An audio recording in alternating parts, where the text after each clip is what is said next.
사람들이 세상을 살아갈 때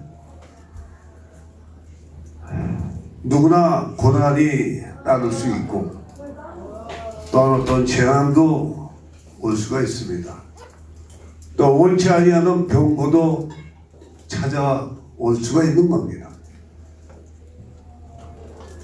그것이 우리 연약한 인생의 외적으로 나타나는 그런 공고한 모습이에요. 문제는 하나님을 믿느냐 믿지 않느냐 여기에 달려 있습니다.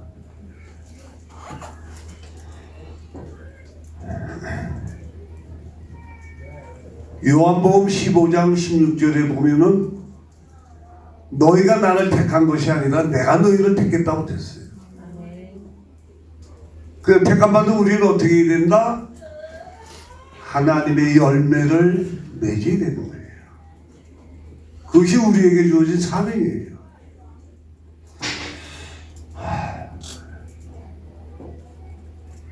인간은 너무 연약해요. 저는 사실 여러분도 알다시피 지금부터 13년 전에 심근경색으로 인해서 새벽기도 마치고 기도도 세판도 내리고 겨울에 아침 운동 나가다가 숨을 쉴 수가 없었던 가운데에서 억지로 저기서부터 여기까지 30분을 걸려서 걸어 들어와가지고 그때 핸드폰도 없던 시절 핸드폰으로 집 교회 와서 집에 전화했더니 우리 김미정 권사가 우리 집사람하고 차를 타고 와서 나를 태가지고 병원에 갔다가 현대병원 가서 현대병원에서 혀 밑에 비장약 넣고 아산병원까지 가서 그건 3시간 만에 아산병원에서 응급조치 들어가면서 내가 살아났어요. 그리고 지금까지 살아오고 있습니다. 얼마나 감사한지 몰라요. 여러분의 기도가 있었고 여러분이 나를 사랑해 주셨기 때문에 저는 살고 있는 거예요. 그런 가운데서도 중국, 베트남, 필리핀 선교를 계속하면서 중국의 현재 기가 막힌 그 조선족들 중에서 5명이 지도자가 되어 교회 5개가 서 있는 거예요. 좀 그게 너무나 감사해요. 또 베트남에도 우리 강복교회가 음모를 2교회가 파서 지금 그 음모를 먹으면서 그들이 하나님 앞에 예배를 드리고 있습니다. 너무나 고마워요. 하나님께서 저에게 주신 사명을 조금이나마 내가 이렇게 열매를 맺었다. 전 그렇게 잡아오고 있습니다. 여러분이 기도가 있었고 여러분이 헌금이 있었기 때문에 이게 이루어진 거예요.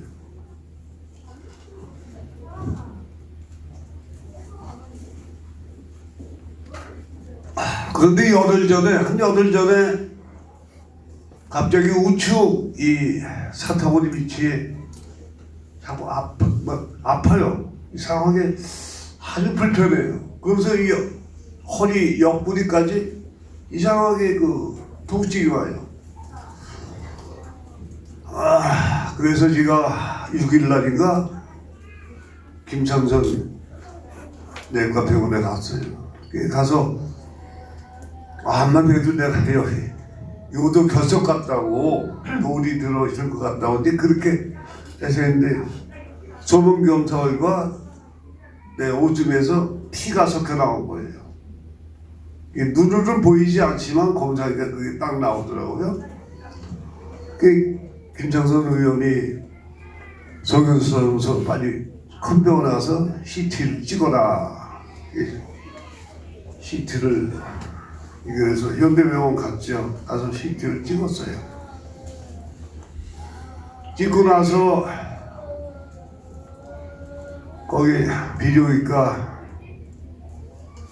그 담당 교수가 나한테 그 컴퓨터 화면으로 보여주면서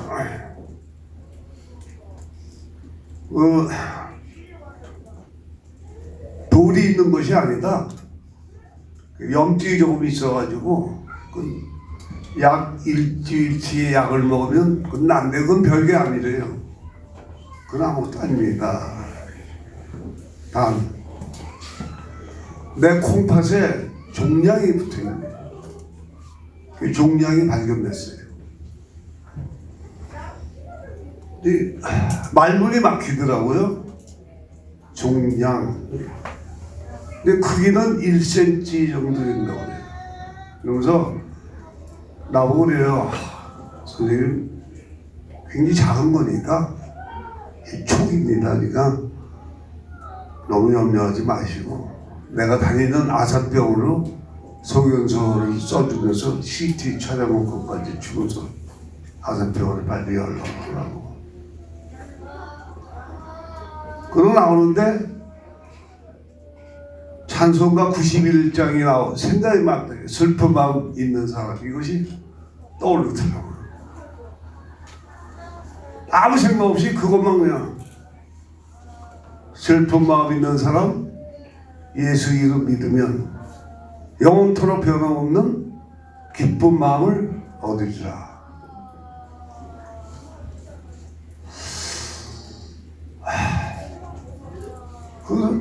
그거 답답해요. 뭐 우리 집사람한테 그렇다. 우리 사람들이 당황한 거죠. 그래서 이제 어제 김창선 의원한테 가서 그걸 보여줬어야 돼. 이렇습니다. 김창선 의원도 깜짝 놀라면서 병원에도 뭐 초음파 검사하는 게 그걸 딱 검사서 살짝 지나간다. 이게 극히 작은 거다. 사랑하는 성도 여러분, 사람은 누구나 고난 받아요. 재난이 있을 수 있습니다. 사랑하는 성도 여러분들 가운데서도 병으로 인하여 아픔이 있고, 여러분의 부모의 그 아픈 고통을 보면서 기도하는 우리 성도님들도 있습니다. 우린 기도 외에는 아무것도 없어요.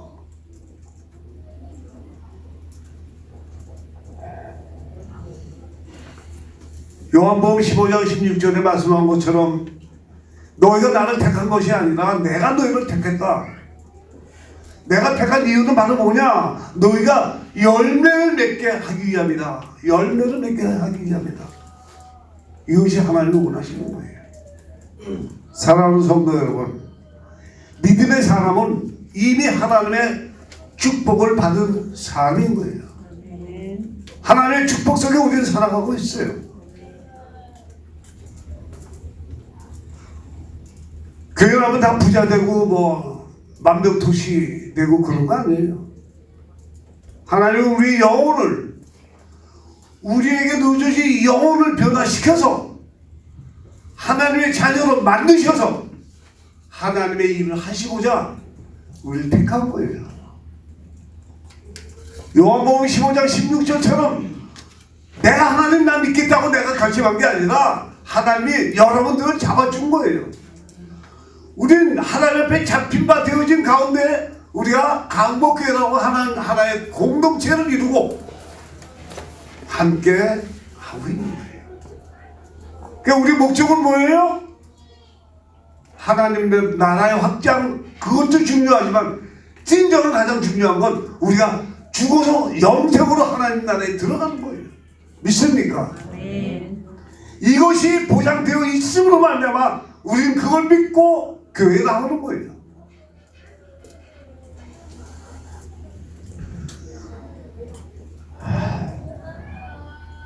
하나님의 자녀로 축복을 받은 사람은 어떻게 해야 돼요?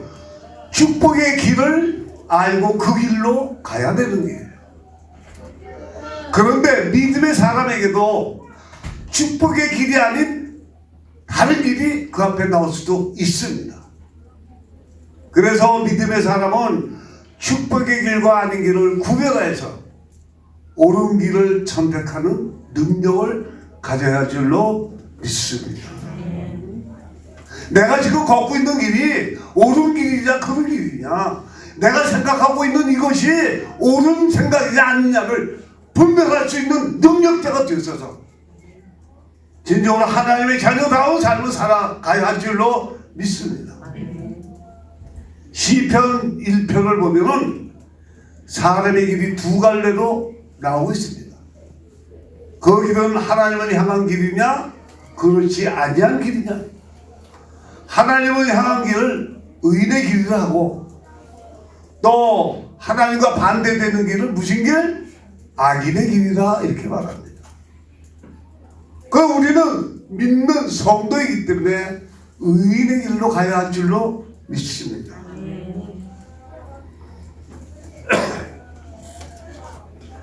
두 길의 모양은 다르죠.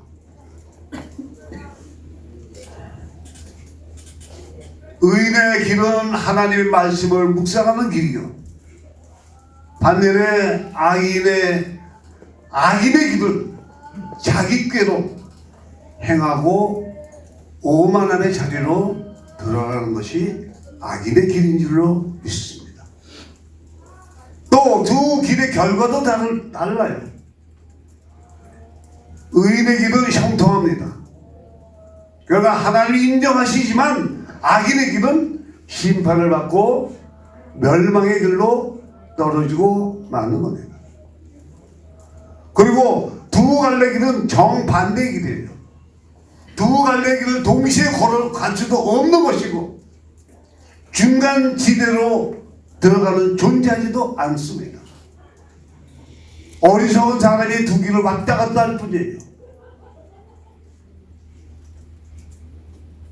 믿는다 하면서도 발걸음이 갈짓자하는 그런 어리석은 행보를 가져서는 결코 안 되는 겁니다. 병마로 인하여 아파서 교회를 나오기 시작했다는 거, 병고침 받기 위해서 교회 나오기 시작되는 게 아니에요. 하나님의 원대한 계가에 그에게 병고를 주어서 그를 끄집어내어 하나님 앞에 꿇어 앉히는 거다 이 말이에요. 그럴 때 진정으로 하나님 앞에 엎드리는 자는, 자복하는 자는 하나님께서 뜯어 고쳐줄 줄로 믿습니다. 그걸 믿지 못하니까 교회 나왔다 안 나갔다 간지자 오는 거예요. 그래서는 안 되는 거예요. 끝까지 매달려야 되는 거예요. 나 같은 죄인도 정말 여러분들이 올루 목사, 이 강복교를 세워주신 목사다 해서 나를 목사님으로 우대해 주지만 실질적으로 나를 돌아본다면 나처럼 더럽고 추한 죄인도 없었어요. 나처럼 연약한 죄인도 없었어요. 그럼에도 불구하고 하나님께서 나를 붙잡아 주셨고 사용하여 주심으로 말미암아 여기 일송암까지 서 있는 겁니다. 그럼 이것이 내 어떤 그 실력이나 어떤 권세로 내가 살아가는 거 아니에요. 하나님이 붙잡아 주시니까. 그리고 우리 모두가 하나님 앞에 믿음으로 엎드리기만 하면 하나님은 여러분들을 고쳐주시고 사용해 줄 줄로 믿습니다. 하나님의 손길에 붙잡혀서 사용받는 자가 되기를 간절히 축원합니다. 고린도후서 6장 14절에 보면 이런 말이 있습니다. 너희는 믿지 않는 자와 멍에를 함께 지지 말라. 의와 불법이 어찌 함께하며 빛과 어둠이 어찌 사귈 것이냐 말하고 있습니다. 온전함으로 우리는 하나님과 동행하는 걸음을 걸어야 할 줄로 믿습니다. 요새 나라에서 장관을 하나 뽑으려면요 사람이 없대요. 장관을 뽑을 사람이 없대요. 사람이 없는 게 아니라 나서지 않는 거예요. 왜 나서지 않아요? 내가 장관하겠다고 나서면 어떻게 돼요? 청문회에 서야 돼. 청문회 서면 세상 몰랐던 그 사람의 결격 사유, 그 사람의 모든 죄가가 아주 홀라가 벗겨지잖아요. 그 사람들 어떻게 저런 사람이 저렇게 장관이 돼? 어떻게 저런 인격 가진 사람이 있어? 그래서 장관 자리에 나오겠다고 하는 사람이 없다는 거예요. 맞아요. 이 세상 누구나 다 죄인이에요. 우리는 다 홀다가 베끼면 형편없는 죄인들이에요. 그런데 하나님께서 붙잡아 주신 거 아니에요? 하나님 앞에 잡힌 바 되니까 우리가 공동체 이루고 함께 살아갑니다. 은혜를 나누고 살아가는 거예요. 그럼 우리가 믿지 않는 자와 먹이를 함께 할 수는 없는 거예요. 신앙에는 바로 이래요. 신앙에는 가야 할 길과 가지 말아야 할 길을 명확히 구분할 줄 알아야 할 줄로 믿습니다. 가야 할 길은 복을 받으러 가는 길이요, 복을 나누어 주는 길이에요. 반면에 가지 말아야 할 길은 악한 일을 하러 가는 길이요, 악행을 모의하러 가는 길인 줄로 믿습니다. 신앙인이 된다는 것은 이 길에 대한 기준을 자기 생각이 아니다, 하나님의 생각에 맞추는 삶을 살아야 할 줄로 믿습니다. 내 생각은 이런데요? 아니에요. 하나님의 뜻이 그러하다면 내가 하나님 앞에 바치리라, 나를 드리리라. 성도인 우리는 축복의 길과 아닌 길을 구별하여 옳은 길을 선택할 수 있는 능력자가 되어야 할 줄로 믿습니다. 첫 번째로 고침의 경험이 있어야 합니다. 신앙인이란 하나님으로부터 부름받은 사람이에요. 부름을 받은 이유가 뭡니까? 그것은 하나님의 도우심이 필요한 사람들에게 도우심을 받는 방법을 가르쳐줘라 하는 얘기예요. 우리는 하나님의 말씀을 양식으로 먹고 사는 사람이에요. 그러면 양식을 나만 배불리 먹고 나만 뚱뚱하라고 한 게 아니에요. 그 양식을 먹고 그 양식의 맛을 모르는 자에게 전가해 주는 거예요. 알려주라는 얘기예요. 믿습니까? 그것이 바로 전도예요. 여러분들이 하나님의 말씀대로 옳게 살아가기만 한다면 여러분을 향내를 품고 살아가는 거예요. 향내가 나는 곳에 사람들이 모이게 되어 있어요. 그렇게 살려는 겁니다. 그러면 하나님의 도우심이 필요한 사람이 누구 계세요? 도우심을 받을 수밖에 없는 상황에 처한 사람들이 그런 사람들이에요. 시편 50편 15절에 이런 말이 있습니다. 환난 날에 나를 부르라. 내가 너를 건지리니 네가 나를 명하게 하리라. 할렐루야. 그리고 고린도전서 10장 13절에는 뭐래요? 사람이 감당할 시험만 주신다고 했습니다.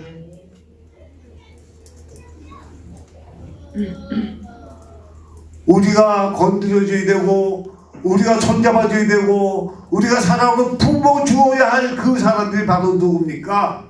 피곤한 사람, 연약한 사람, 또는 불편한 사람들이에요. 삶의 불편함으로 살아가는 사람들. 피곤한 사람에게 뭘 줘야 돼요? 건강을 줘야 돼요. 마음이 연약한 자를 강건한 마음으로 바꿔줘야 돼요. 결단력이 부족한 사람에게 결단력이 있는 사람으로 바꿔줘야 되는 거예요. 또 연약한 사람은 마음이 강해지도록 옆에서 공부해 줘야 할 줄로 믿습니다. 그리고 불편한 사람은 진정한 자유를 보여주어야 할 줄로 믿습니다. 악한 영의 유혹을 받고 그 유혹에 빠져 사는 사람들이 늘 피곤합니다. 그 사람 보면 항상 피곤해 보여요. 그 얼굴을 보면 밝지를 못해요. 그런 사람을 하나님께서 우리 보고 가라고 그러는 거예요. 가서 붙잡아주고 품어주라는 얘기입니다. 그 사명을 하나님은 우리 믿는 자에게 주시는 겁니다. 그렇게 유혹에 빠져 사는 사람은 무엇을 이루고 같아도 만족하지 못합니다. 유혹을 받는 사람은 약해져요. 강하게 거부할 마음의 기준이 없고 약해져서 흔들립니다.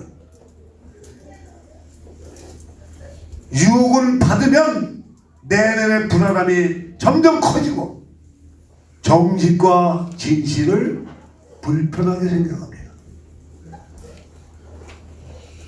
이런 사람을 내버려 둔다면 사단의 종으로 살아가고 마는 거예요. 누군가 나서서 도와주어야 됩니다. 도와주어야 할 사람이 누구예요? 우리예요. 우리 신앙인.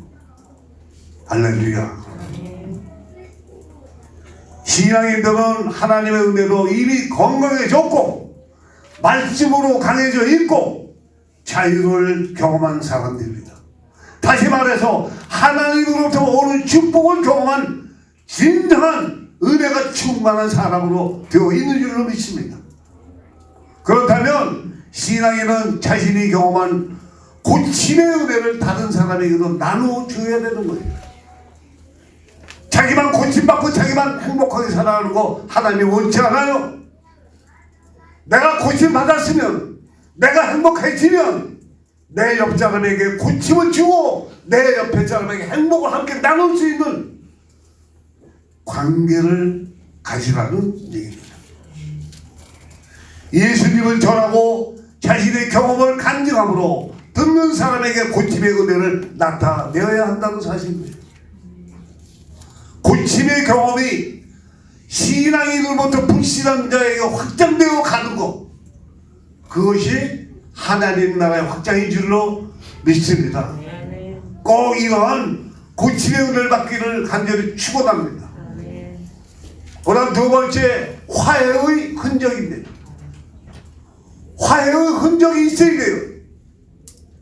고침의 은혜를 받기 전에는 사람과의 관계에서 다툼이나 갈등이나 어떤 제압 등으로 항상 우울한 삶을 삽니다. 고침의 은혜를 받기 전에는 사람을 협력자와 동반자로 생각하지 않고 내가 물리쳐야 할 경쟁자로만 생각합니다. 그래서 그 사람들은 항상 주변에 적만 꽉 차 있어요. 다 믿지 못한 상대들이에요.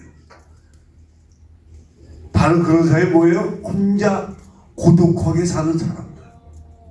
주위에 친구가 없어요. 대인관계에 항상 실패하는 사람들이에요. 자기만 옳은 것처럼 착각하며 살아가는 사람들. 진정한 불쌍한 사람들입니다. 이런 사람은 내면에 불안함이 가득 차 있습니다. 주변의 사람을 믿지 못합니다.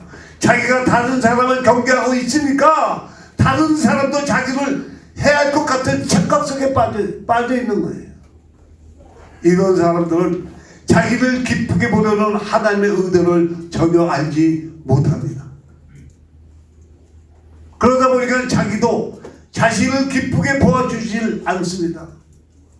자기 자신도 항상 부끄러운 존재, 남한테 나서지 못할 존재, 뭔가 하나 떳떳하게 이거다라고 내놓을 수 있는 자신감을 갖지 못한 가장 옹졸한 존재로 자꾸 작아지는 거예요.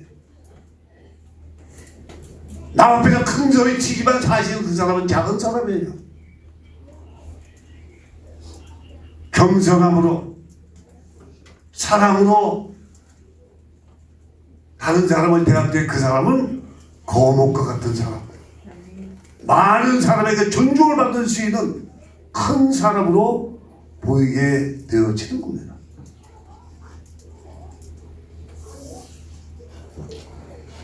신앙인은 어떤 사람인가? 하나님이 자기를 어떻게 보느냐의 시각을 항상 깨닫고 사는 사람들이에요. 하나님이 자기를 보아주시고 있다는 것을 항상 깨달으며 느끼며 살아가야 되는 거예요. 그러니까 범죄할 수가 없어요. 하나님이 나를 보고 계시는데, 아버지가 나를 보시는데, 아버지가 나를 지켜주는데 내가 어떻게 세상을 다 보고 살아요? 못해요. 항상 겸손함으로 옳은 길을 가게 되는 거예요. 그것이 신앙이 돼요. 죄인이었을 때는 하나님이 죄인으로 보시듯이 자기 스스로 자기를 죄인으로 겸손한 자로 낮은 자가 되어지는 겁니다.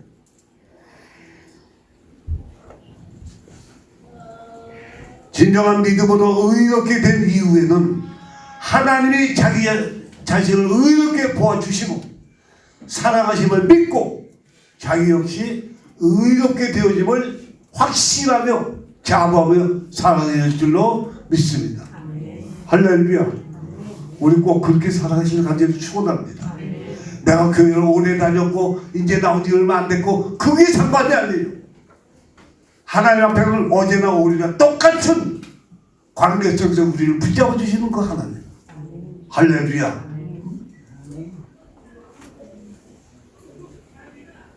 게다가 다른 사람도 의로운 존재 혹은 의롭게 되어야 할 존재로 내가 항상 인식하고 인정하며 살아갈 줄로 믿습니다.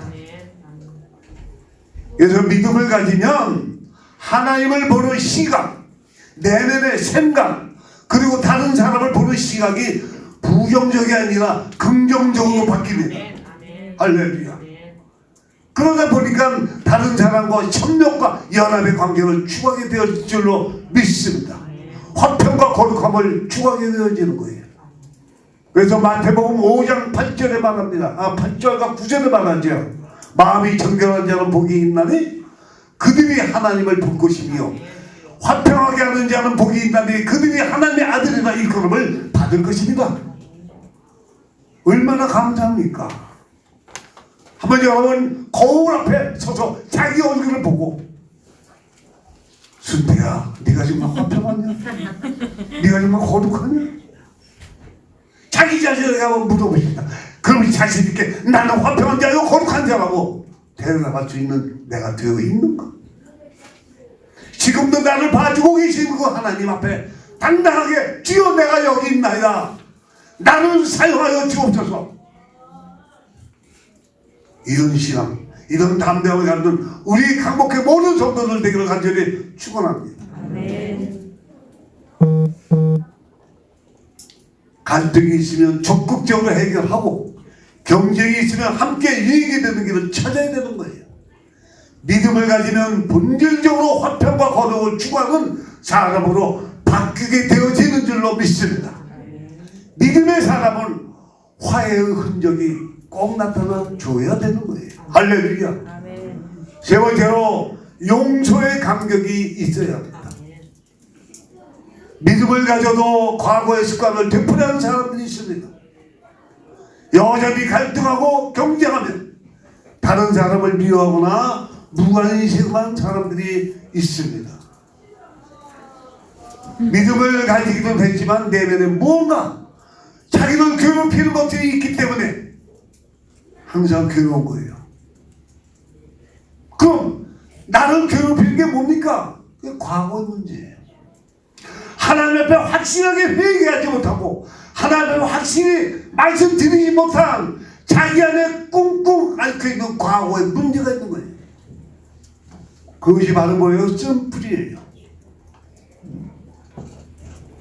15절에 너희는 하나님의 은혜에 이르지 못하는 자가 없도록 하고 또 쓴뿌리가 나서 괴롭게 하여 많은 사람이 이로 말미암아 더럽게 되지 않게 하라 말합니다. 쓴뿌리예요. 지금 과거에 아픈 경험을 하여 그곳을 상처 깊이 박혀 있어가 그것이 남아있어요. 내 안에 쓴뿌리가 꽉 차 있어가지고 그 쓴뿌리 꽉 찬 그만 가지고 누구를 사랑하며 누구에게 의욕을 보입니까? 보일 수가 없어요. 자기도 모르게 짜증이 나고 화를 내고 그 사람에게 성질을 내는 거예요. 그 안에 쓴뿌리가 아직도 남아있는 사람이기 때문에 그렇습니다. 저도 과거에 엄청난 쓴뿌리를 갖고 있었던 사람입니다. 지금도 쓴뿌리가 남아있는 것 같아요. 어떤 때는 이걸 완전히 제거해 버려야 됩니다. 내 안에 쓴뿌리를 제거해 버려야 다시 말해서 하나님 앞에 내가 지은 모든 죄를 낱낱이 고하여 눈물로 회개하고 하나님의 자비하심으로 하나님이 끌어안는 그것을 느낄 때 여러분들은 쓴뿌리가 사라지게 되어지고 여러분 마음에 화평과 기쁨만 충만한 마음으로 바뀌는 가운데에서 밝은 마음으로 상대를 대하게 될 줄로 믿습니다. 그 사람을 만날 때 그 사람이 나를 만나면 즐거워지는 거예요. 난 그 사람 만나면 나도 기분이 나빠.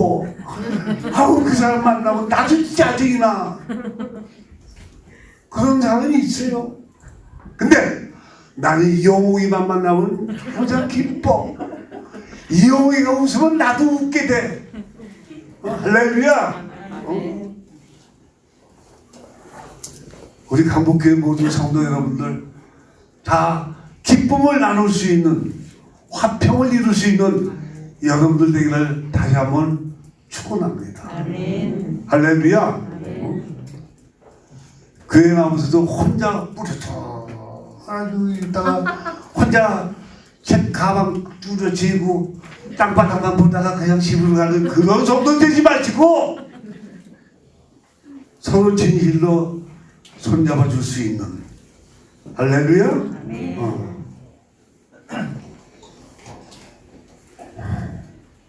그래서 쓴뿌리 남아있는 자, 그건 뭐라? 상대방이 아픔이 아니라 자기를 공격하는 것으로 느끼는 착각 속에 사는 사람이에요. 그것이 쓴뿌리가 있는 사람이에요. 저 사람이 뭐라고 날 그렇게 봐? 일부러 자꾸 그 사람에게서 문제를 일으키고 먼저 문제를 제기하고 그것으로 다툼이라는 그런 관계를 우린 가져서는 안 됩니다. 치료되지 않은 아픔은 여전히 마음을 더럽게 하고 다른 사람을 믿지 못하고 세속의 유혹을 받아들이는 풍로가 됩니다. 쓴뿌리로 인해 자기가 괴롭고 다른 사람을 괴롭힙니다. 그럼 믿음의 사람은 어떻게 해야 되는가? 자기 안에 있는 쓴뿌리를 캐내야 합니다. 과거에 아픔이나 저항이 있으면 그것을 주님께 맡게 되는 겁니다. 자복하며 철저히 회개하는 겁니다. 그리고 용서하지 못한 일이 있으면 주님의 이름으로 용서하는 담대한 자가 되어야 줄로 믿습니다. 서운한 일이 있으면 주님께 기도하고 풀어줘야 되는 거예요. 먼저 자신의 쓴뿌리를 캐는 사람이 다른 사람의 쓴뿌리도 캐낼 수 있는 자가 될 줄로 믿습니다. 할렐루야. 이런 사람이 인생에서도 성공하는 사람이에요. 요셉이 애굽에서 총리로 성공한 이유도 바로 뭡니까? 자기 형들을 용서했기 때문에. 자기를 죽이려고 했고 웅덩이에서 끄집어내서 다시 노예로 팔아버렸던 그 형들을 내가 이거 만나기만 하면 내가 이거 그대로 갚아주자. 그런 마음은 조금 안 먹었어요. 하나님께서 나를 먼저 이곳에 보내주시기에 내 아버지와 내 형제 내 가족들을 살리게 하여 하나님께서 나에게 이를 보내주셨다는 그렇게 요셉은 말했습니다. 용서했어요. 자기를 죽이려고 했던 형들을 용서했어요. 그렇기 때문에 용서의 감격이 그에게 있었기 때문에 요셉은 진정한 행복을 거머쥘 수가 있었던 거예요. 할렐루야. 우리도 그런 사람 됩시다. 할렐루야. 그렇게 돼요. 네 번째로 유혹의 승리가 있어야 됩니다. 우리가 살아가면서 이 세상에서는 엄청난 많은 것들이 우리를 유혹합니다. 유혹에 넘어가요. 유혹에 끌려가는데 거기에 속아 넘어가면 재산도 잃고 다 잃어버려요. 여러분, 믿음을 가졌다는 건 뭐예요? 믿음을 가졌다는 거는 내 살아가는 방법을 바꾼 사람이에요. 지금까지 내 생각, 내 고집으로 세상을 살아왔지만 믿음을 가진 이유는 하나님의 말씀대로 세상을 살아가는 것, 살아가는 방법을 완전히 바꾼 사람이에요. 그게 믿음의 사람이에요. 예전에는 세상의 기준으로 축복을 생각했고 세상이 환원하는 축복을 받으려고 했습니다. 그러나 믿음을 가진 후에는 하나님의 기준으로 축복을 재정의를 하고 그리고 세상의 유혹은 단호히 거절하면 하나님의 말씀에는 순종하는 삶을 사는 자, 할렐루야, 그렇게 사는 것이 진정한 유혹의 승리하는 자가 되는 거예요. 그렇게 사시길 바랍니다. 할렐루야. 나 우리 여기 젊은 청년들 코올리게들이 점점 자라서 뭐 고등학생이 되고 대학생이 되고 이 청년들 너무나 멋져. 하나님의 말씀으로 무장하니까 저들이 그렇게 멋져 보이는 거예요. 요새 히얼리도요. 뭐 시골 서울뿐 아니라 히얼리도 아침에 나가보면 그 젊은 여자애들이 골목에서 다 손가락에 뭘 넣고 그냥 뭐 담배 빨아대고 있는 애들을 심심치 않게 봐요. 이게 보통 문제가 아니에요. 여러분 태국에 여행 갈 때 주의할 게 있어요. 태국에 가면요 대마초, 우리는 여기서 대마초 큰일 나잖아요. 마약으로 다 구속돼요. 근데 태국에서 대마초로다가 음식을 만들어요. 그 대마가 풀이거든요.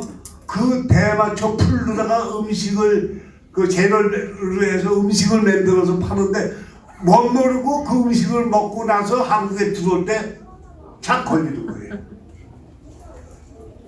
그래서 그 가이드가 이렇게 데리고 인서 다니는 사람들은 괜찮아요. 가이드가 알아서 그런 음식 좀 피해 다니는데 개인으로 태국에 갔다가 음식 좀 여틀어서 뭐 시켜 먹다가 거기에 그런 음식 먹게 되면 그냥 대마초 먹는 거예요. 그게 세상이 무서워지고 있어요. 한국도 지금 허다못해 중학생들까지 마약에 지금 손을대어지고 있습니다. 이건 무서운 세상이에요. 육신적으로 그렇게 무섭고 영적으로도 전부 다 후패되어진 것이 온 세상이에요. 물론 전쟁도 무섭죠 지금. 근데 전쟁보다 더 무서운 것이 그런 마약으로 인해서 사람이 정신이 무너져가고 있어요.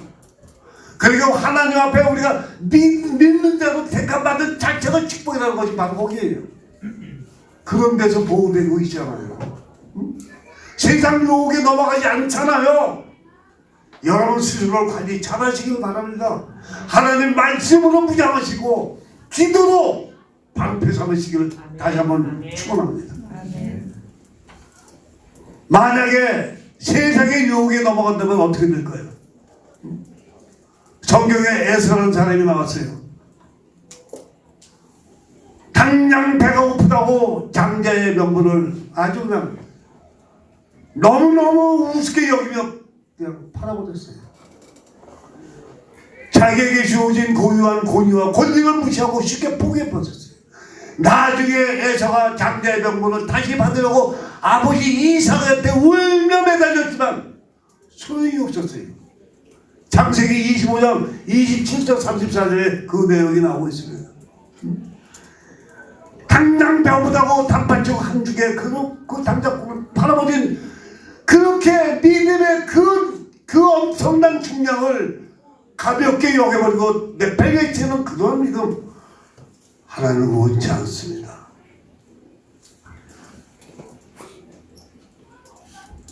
세속적인 사람이란 당장의 유혹을 위해서 가치를 포기하는 사람이에요.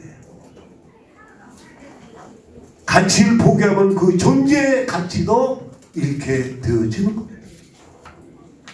그 결과가 뭡니까? 하나님이 주시는 축복을 누리지 못하는 겁니다. 축복의 길로 들어섰다가 그 길을 포기하고 말게 되어지니 얼마나 불행한 사람입니다. 그에게 하나님의 주신 그 축복이 나타나지 못하는 겁니다. 우리 시편 1편을 한번 읽어볼까요? 시편 1편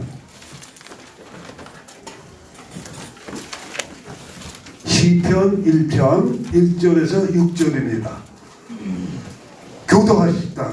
제가 먼저 읽습니다. 복 있는 사람은 악인들의 꾀를 따르지 아니하며 죄인들의 길에 서지 아니하며 오만한 자들의 자리에 앉지 아니하고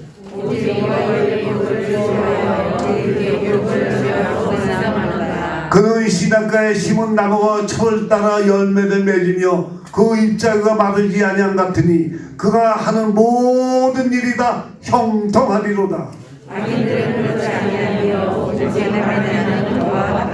그러므로 악인들은 심판을 견디지 못하며 죄인들이 의인들의 모임에 들지 못하리로다. 오늘 의인들의 길은 여호와께서 인정하시나 악인들의 길은 망하리로다. 할렐루야. 할렐루야. 사랑하는 성도 여러분, 나무가 그 뿌리를 흘러가는 개울에다 툭 담그고 있으니 그 나무는 세상이 어떻게 뜨거운 바람이 불어도 살아서 펄럭거릴 줄로 믿습니다.